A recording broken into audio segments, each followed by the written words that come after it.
Welcome to the Slop Farm. Enjoy the video. You start by locking down prerequisites. Pick platform and host so you don't rework assets later. Once chosen, gather SVG or high-resolution PNG icons and export 0, 5x, 1x, 2x sizes for crisp scaling. Next, define widget dimensions and grid, square, rectangular, or 16:9. This determines layout constraints. Make sure to create a small style sheet with fonts, color palette, and spacing tokens. With those in place, you're ready to scaffold the widget container and test basic rendering. Now you build the widget. Implement a responsive layout using grid or flexbox so elements reflow naturally.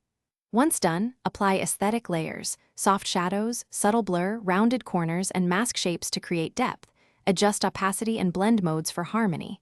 Make sure typography scales with device density and include micro layout rules for 0, 5x versus 2x assets.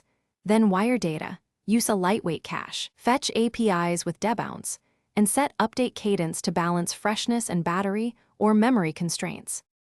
Finish by optimizing and validating. Compress SVGs/PNGs, lazy load heavy images, and minimize DOM redraws so the widget stays smooth. Once validated, test across sizes and screen densities, including accessibility text scale and contrast.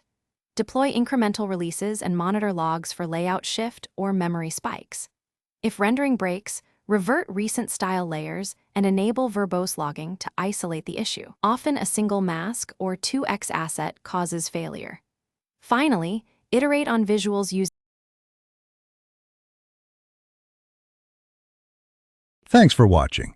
Consider subscribing if we helped you today.